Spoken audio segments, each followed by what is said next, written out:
first of all, I'm deeply grateful to be here and to listen to all your presentations today. So thank you so much for all the great work you're doing. You're really on great paths to do some important things.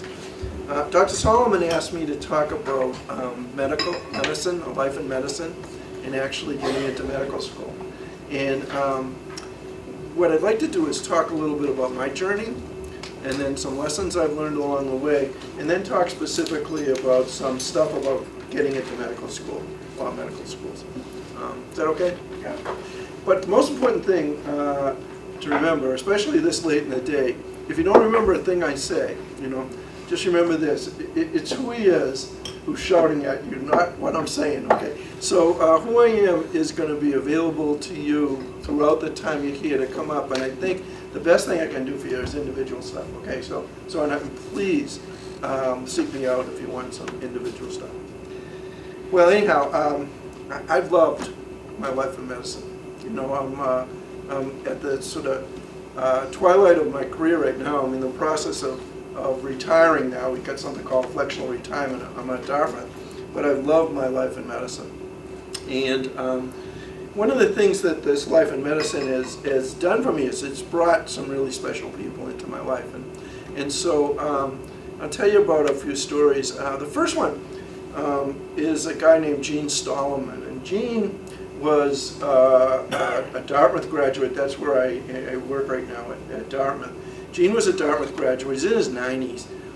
And he was, during the last century, probably one of the giants of internal medicine, one of the great professors of internal medicine who had mentored just 1 million students and done all kinds of really great things.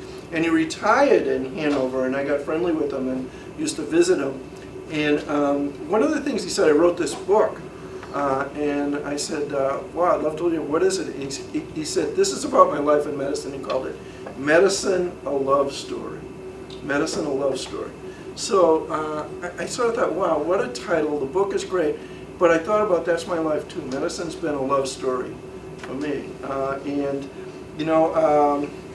All along the way, I really love what I've done. Even medical school, residency, getting into oncology, working at the VA, some of the stuff that you people done, being in the dean's office, and helping this unbelievable alchemy that happens when medical students come as unformed people in medicine, and they go off as really great doctors off to good careers. So it's been a love story for me. Not every part's been a love story. Some insights I have. I went to Dartmouth Medical School, which turned out to be perfect for me. It was my first choice to go there. Dartmouth Medical School was a 2-year school, and everybody transferred. And I went there wanting to transfer to Harvard, but I fell in love with Dartmouth. Dartmouth was great. First of all, it was a small place, 50 people in our class. The faculty knew us. It was like Cheers. Everybody knew your name. Everybody was glad you came. And they were really interested in teaching. And so the whole experience of the first 2 years of medical school at Dartmouth was just great. There's a lot of legends out there about first 2 years of medical school being not so great. For me, it was great. It can be great. It's great for a lot of the students at the school I'm at right now. I transferred to Harvard, which is what I wanted to do, and did my clinical 2 years there. That was probably one of the least lovely things in my life. Harvard was a very competitive place. It wasn't really collaborative. People were just out to try and impress each other. It brought out traits in me that I didn't like. And if I look back on it, one of the things I realized is there are places that are good for me and places that are not so good for me. Dartmouth was really good for me with the small size and the nurturing environment. Harvard wasn't so good. So I went back to Dartmouth for my internship and residency in internal medicine, and then I decided to become an oncologist, which was a great decision for me. And so I went to the NCI, which was like a big Harvard.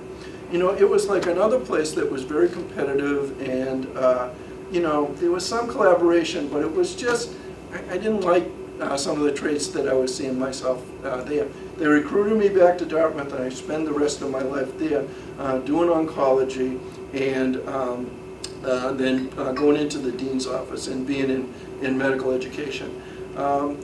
I've joined some professional societies. One of the ones that I love is, again, like Dartmouth Medical School, a small place with very collaborative people called the American Association for Cancer Education, which is where I met Amma and Bob, and so it's been a very formative thing in my life. So those things were lessons to me from my love stories about what I wanted to do. Now, along the way, I've also met some other people who are very influential to me, and or read some stuff from other people, and some of the things that I learned from reading their work and stuff like that were things that I knew, but I needed to have it be, sort of explained to me by their words. And have you ever heard of Parker Palmer? Okay, Parker Palmer is actually, he's an expert in teacher formation, and he's written a number of great books. The one that really resonated with me was called A Hidden Wholeness. And what Parker talked about, and it was how I was trying to live my life, it sort of made sense to me, was, at least I'll explain it in my own mind, my own words. The secret to success in life was the hokey pokey. You put your whole self in, you put your whole self in. So what Parker Palmer was saying in his work, A Hidden Wholeness, was that, that it wasn't just work you were doing of your head or your hand. It was your heart and your soul that needed to be in a room too. Your whole self needed to be in here. And my heart and my soul were things that had always been really important to me, but I think I was underdeveloping them. And as I read Parker Palmer, I realized that I needed to pay as disciplined attention to the education of my heart and my soul as I did to my head and my hand. That really resonated with me. It's something I try to take on and do for our students at Dartmouth too. But what Parker Palmer said is that in order to be truly happy in life, you had to reach a state that was called divided no more. And divided no more, by that he meant that your values, the things you really believed in, which you said a lot today, each other, and your actions had to be resonant, divided no more. What he said, what Parker Palmer was said, is that in order to be a great teacher or a great clinician or a great researcher, you really had to reach this state of being divided no more. We exist in this environment where, we sort of get these messages, don't let them see the whites of your eyes, or don't wear your heart on your sleeve, which Parker Palmer would say is wrong, because whites of your eyes, your heart on your sleeve, is probably important parts of you that need to get out there. And so where do we learn, sort of to lead this divided life? And the place where we learn it is we learn in school. We learn that here's knowledge out here, and here's our lives in here. And we separate that as objective, something to be looked at, something to be learned. He calls it the separation between the knower and the known. And that has certain distortions in one's life. An example that Parker would say is, he got a history PhD at Berkeley in the 60s, which may explain why he's got some of the weird. But he said, I was taught not by revisionist historians or anything like this, but I was taught by regular historians, but we were taught about the Holocaust. And it's terrible to say it this way, he said, but we were taught as if it happened to some different species on some different planet far, far away, rather than it happened in our lifetime, my lifetime, and that certainly put some distortions in my own life, Parker Palmer's life. He said, I didn't realize that, thinking of my own life, the separator, the knower, and the known, that I grew up in Chicago, and I didn't even notice that there were some systemic real estate practices where certain people live in certain parts of town and certain people would live in other parts of town and stuff like that. I didn't even notice that,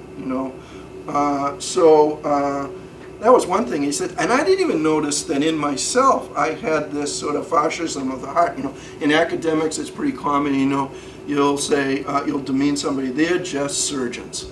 They're just, I had this way of sending people to the gas chamber, not literally, but sort of separating them from this, the difference between the knower and the known. And this divided no more has your values and attitudes in action. Now, as a teacher, he said, let me give you an example of divided no more that I think you'll remember.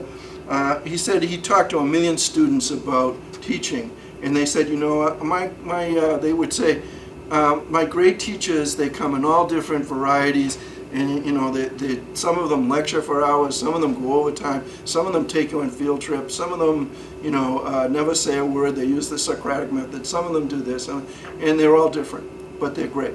But my bad teachers are all the same. And he said, what do you mean? They're all the same. He says, what do you mean? And she said, the young student said, well, you know what, they kind of remind me of those cartoons characters with the balloon speech. They're up there talking to me, and the speech is up here in the balloon, and they're here. What a great image for being divided no more. Anyhow, back to medicine and me. So I learned this stuff about being divided no more, where my actions and my values and my values and my actions would try to be resonant. And being divided no more has a tremendous amount of satisfaction. It brings you a lot of joy, and that's a word I wanted to mention in this. In my life in medicine, I've had a lot of joy. So Parker Palmer was one guy, divided no more. Whatever you do in life, put your values and actions together because it'll be more fulfilling. The other guy is a guy named Howard Gardner. I got to know. He's at Harvard School of Public Health, and he's the guy that studied this multiple intelligences. Have you heard about this? We teach for cognitive intelligence in school, but some kids are kinesthetically intelligent, some kids are musically intelligent, and some kids are. And he started to study how did elite biochemists get good at being elite biochemists, elite figure skaters get good at being that. How do you develop these sort of competencies, one would say. But one competency he started to study was how do people get good at being good? And he called this doing good work, where excellence and ethics meet. And doing good work is actually part of something that it happens in any of your work, but in medicine there's lots of opportunities to do it. And good work, what he said, had three qualities. One, it was excellent, so it met the expert test. The work that you're doing is excellent, meets the expert test. It was responsible, it meets the mirror test. When you get up in the morning and look in the mirror, you feel like you're doing something good. So it was excellent, responsible. And the third thing, it was meaningful, and this is an important word. One of Howard Gardner's other collaborators is a guy that coined this term called flow. And flow is a state that happens in work more than any place else. And it's a state that's analogous to the skier coming down the mountain and all of a sudden hitting the sweet spot where they're in the zone, and the legs and everything is sort of together. And that happens at work. When the tasks you're doing and the skills that you have to do it are resonant, you get this really good feeling. It's called flow. If your task is too high and your skills are too low, you get anxious. If your skills are too high and your task is too low, you get bored. So anyhow, flow happens in work, and it's the things that brings you back. And there's chances for flow in medicine, all kinds of different ways. And that's what I've come to realize, that medicine is so full with moments of grace, moments of, oh my God, I can't believe I'm doing this, moments of just making you feel good. And what we do is we tend to not recognize them, but when you start recognizing them, they're all over the place, they're there. Each of you has had moments of flow in the work you're doing, even though you've had some tough times too. So medicine, a love story that is divided no more. So your values and actions are coming together, and you're doing good work, excellent, responsible, and meaningful, and has flow. Now that last word, meaningful, is something I've gotten really to think about a lot lately. I had an illness. I had a subdural hematoma, a bleeding in my brain. I don't know how I got it, but I had it. And when I did, they told me not to think. You know, they didn't want me to use my brain. But I went home, and all I could do was think. And what I started to think about was what was really important. And then I started to, what was, that translated into what was really gave me meaning and purpose in my life. And I started to do research on it. I started to learn more about it. And so meaningful work, which medicine is full of, actually has all kinds of good health consequences in it. You know, there's all kinds of studies of people who have meaning in their life. They're doing something that is good work and has Parker Palmer's divided no more. People that do that live longer. They have less chance of getting heart disease. They have, you know, all this kind of stuff. So doing this they're happier. And there's actually some real science to this.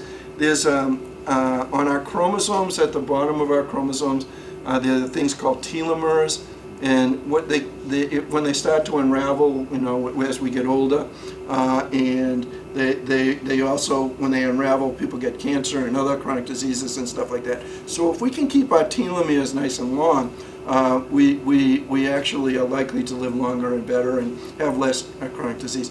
And so there have been studies of people who have meaning in their life in the level of an enzyme called telomerase, which builds our telomeres. And people that have meaning and purpose compared to those people that don't have more telomerase and less of some of the bad consequences of chronic disease. So it's good for your health too. The other thing about meaning and purpose is people who study happiness, I mentioned joy, happiness, you know, say that there's a couple of different types of happiness.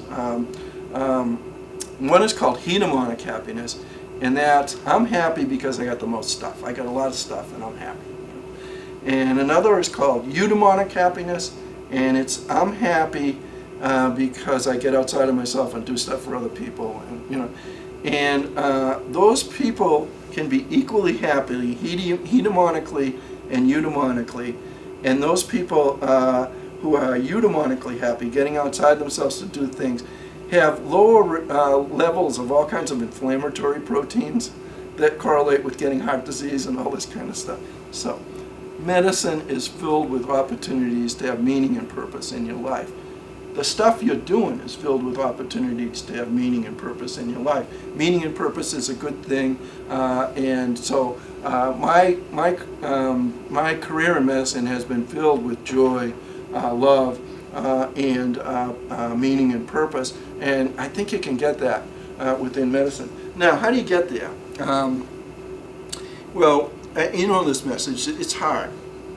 You know, that what one does is takes you in the bloom of youth, and it's a long journey to get from, being a pre-med to really being out, hanging your shingle out in practice or whatever you're going to do with it.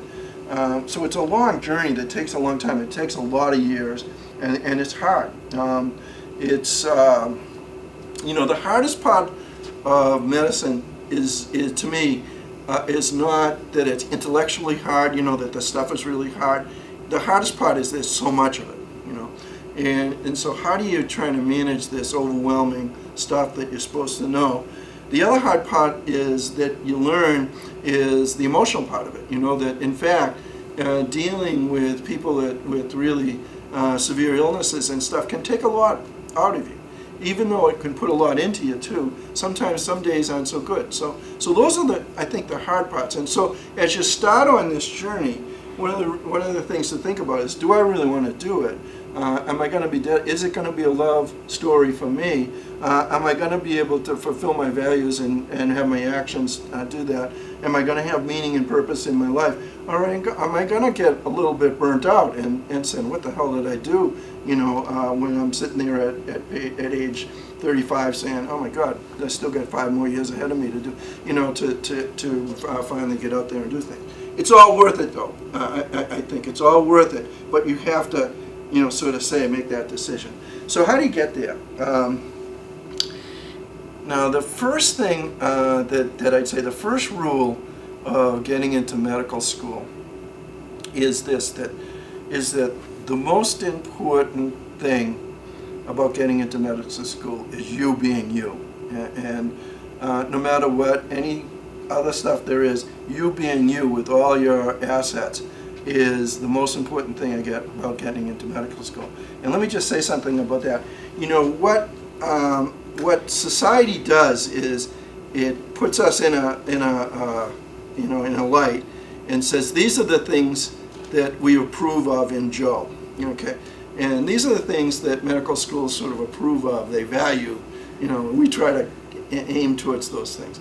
But as the light comes, there's something called a shadow over here. And in our shadow is often some things that are really important to Joe being Joe that you need to pay attention to, And so you paying attention to the whole of you, back to Parker Palmer, the head, the heart, the soul, and the hand is really important. And some of that stuff that's in your shadow that you say, I love to dance. And I'll put that on hold, as I apply to medical school, or I play the piano, or I play a sport, or I do this. So you being you, the best you can be, is the most important thing to get into medical school. But then in the light that's trying to say this is what we want of you are some things you gotta have, and one is your academic record. So that's the most important thing. Actually, the admissions committee will look at is your academic record and your undergraduate GPA. Now it's said that it's hard to get in medical school if your undergraduate GPA is less than 3.5. I'll talk a little bit more about that in a second, but that's a good 3.5 and above is a good record, and your science GPA is important too. It's said that medical schools now are valuing all kinds of other majors, and it's true, but they still, when the admissions committee looks at you, they look at your science grades. That correlates with how you're going to be able to do in the first couple of years of medical school. So that's something that's already written. You've already done your undergraduate GPA, so whatever it is, okay? The second thing that's in the light that medical schools look at are the MCATs. And the MCATs, for what it's worth, and I don't think, they don't predict a heck of a lot, actually. And we put so much emphasis on these numbers and forget the you that's in the light and what you can bring to the table. But it's tough to get in medical school if you don't have a 30 on your MCATs. Okay, so what you have to do is pay attention to your MCATs. And one of the things I'd suggest, if you haven't done it, if you're going to apply to medical school, is take some kind of a prep course. That either the Princeton Review or the Kaplan or one of those things. And the most important thing you can do as you prep for MCATs is to take questions, get question banks, and take questions, and time yourself taking the questions.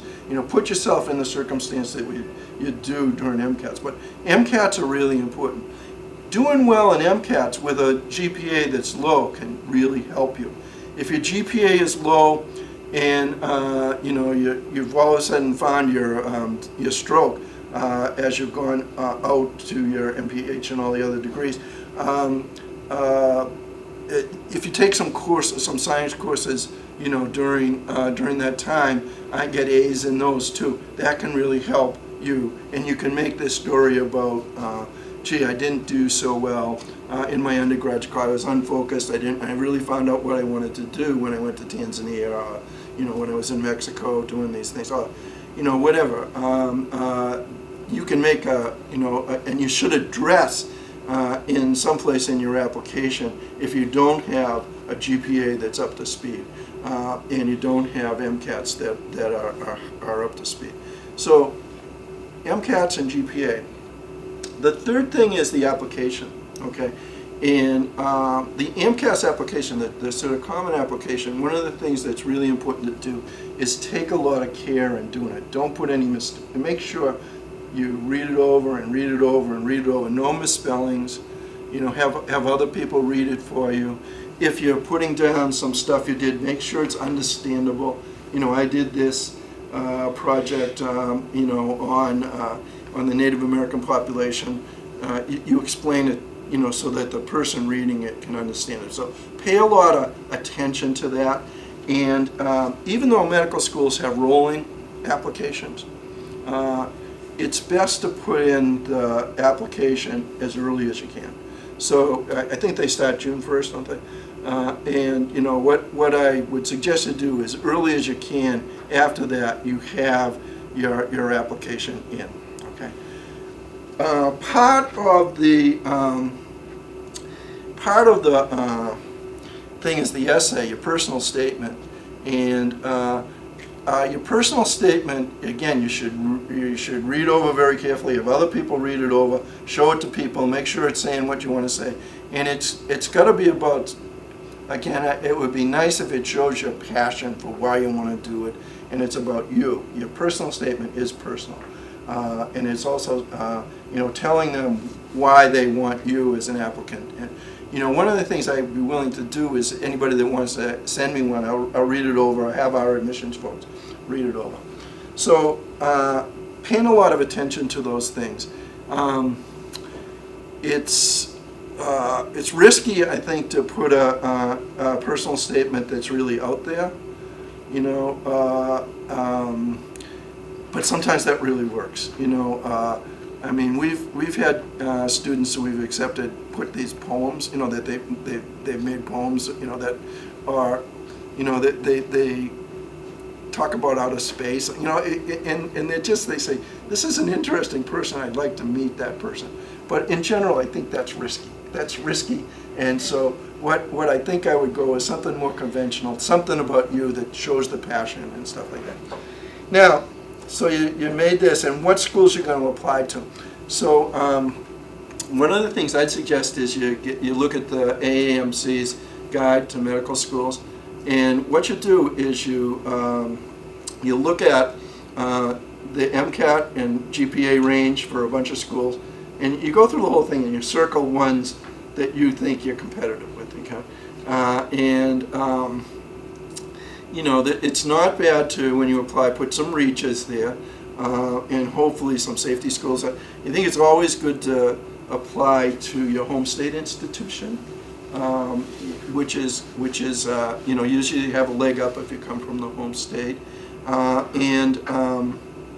You know, you'll see some places that will say, we emphasize, you know, for instance, we'd love to get a Navajo, you know, student at our institution, you know, and you'll find out we're sort of friendly to certain patient populations, you know. The MPHs will be something that will be stand out to certain schools, okay? So that's important too. So, and then how many schools to apply to? You know, it sort of depends. If you've got a GPA of 3.9 and MCATs of 39, you don't have to apply to many schools. You'll get in. But if you don't, you know, you should widen. The lower it goes, probably the more you should apply to. So there are other ways into the medical profession. What you need to do is get your nose under the door of the tent, the camel's nose under the door of the tent. And so don't diss the osteopathic schools, you know, which actually, you know, when you go through and you can get just as good internships and get just as good jobs. Some of our fellows have been osteopaths. The whole head of our whole hospital is an osteopath. And the other place to think about is the offshore schools, which are somewhat easier to get in, you know, the Caribbean schools, as places, you know, just don't diss them if you really want to go to medical school, because you get your foot in the door, you do well there, you do as well as you can there, you get a decent internship, you get a decent fellowship, and you go, or whatever you want to do. You know, getting in is a key thing. The process of applying, you know, you apply to whatever number of schools, and you get a lot of rejections. You think, why the hell do they reject me? And it's very ego deflating. But you also get some acceptances to go to an interview. Now, the interview is really important when you go, and you really have to be on when you go to the interview. So there's certain things that if you look at the web, it'll tell you how to dress and stuff like that. Read about the school, know a lot about the school that you're going to, so that you can talk knowledgeably about it to the people that are interviewing you. And you know, if you're in the interview, what they're trying to do is they're trying to figure out, does this student a match with us? Do we want to have them there? Are they going to be enthusiastic? Are they going to be a pain in the butt? What, you know, are they going to be able to make it? And there's some rules, I think, about the interviews. One is use narrative. So tell stories, prepare some stories. Oh, I loved it to being in Tanzania for, you know, and this is what I did there, and this is what and that's why I really want to go. Or, you know, be positive. Listen to the questions and answer the questions. Have some questions on your own prepared. It's always good to ask an interviewer, well, what do you love about the school? You know, so go into it prepared. And the other thing to realize is, you know, you'll go to a school in an interview, and the whole process matters. So you're staying with students, you know, overnight, and don't screw around. You know, don't you know, you be on good behavior. And when you're in the interview sort of waiting room, the secretaries are, you know, it's just, you know, the whole thing is that it's weird, but they're watching you the whole way to do it. So don't do that. And the other thing, you know, to think about, which screws some people sometimes, is their Facebook stuff. So you know, really look at what you get up on social media, you know, and do you want somebody knowing, you know, about you in some, you know, thing you don't want people knowing about. So because it comes to hurt some people sometimes. So for us, you know, what matters, what helps is alumni writing me usually, who I'll send to the admissions committee. It doesn't get the person a definite interview, but what it does is they put a star on the application, so the admissions committee looks harder at it. So if you've got people who can sort of say, you know, we got a great student, I think she'd be a great fit for Creighton, you know, that would be helpful. You're going to have somebody write you a recommendation. Who writes you the recommendation? You want to feed them enough positive information about yourself to them, so they can write you a really good recommendation. And you want to pick somebody who knows you and who's going to be able to write, you know, Ann is the best student, you know, best student I ever worked with in this project, and she did, you know, and you want to have that. So really use the person carefully who's going to write your recommendation. It's unclear how often to call the schools and stuff like that. It's one thing, it's probably good to sort of make sure they know you're interested, but not to be a pain, you know, not calling every week or something like that. So sometimes it's really important. When you have an interview, it's important to write back and say, boy, I really could see myself there, I love it, thank you for interviewing, you know. So do all that stuff. If you don't get in, and a lot of people don't get in, you know, what you need to do is figure out what your weaknesses are, and, you know, sometimes it's good to take course, you know, another course, get another A in biochemistry, some course or something, and keep it up. You've already done a lot of experiential stuff, but the experiential stuff that schools are looking for are something that might have some clinical relevance, I think, is an important thing. Something service, maybe research, but, you know, it doesn't have to be, but something that showed your commitment to you know, a life in medicine, which is hard, that you're going to not wig out, when, you've got all this hard stuff in front of you. The things that our admissions committee looks at, I don't know what everybody looks at, but if somebody during their early experience has had a significant commitment to something, that's important. Like a varsity sport, being able to do a varsity sport and do all the labs and all this kind of stuff that pre-med requires, is a good thing. Or a musical instrument, playing that, so sticking with something over a long period of time and integrating into a life that's busy otherwise. So those are things to sort of put on your application too. I mean, I've sort of talked a lot. I don't know if it was helpful, but if you have any questions for me, and some of you are already in med school. One other thing I want to say: the secondary application. You got a secondary application, right? Somebody got a secondary. You got a secondary. Okay. Again, as much care goes to that as the first application.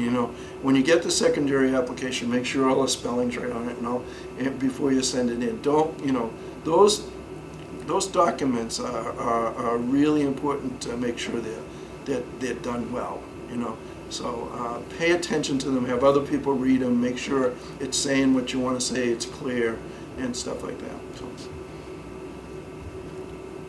okay.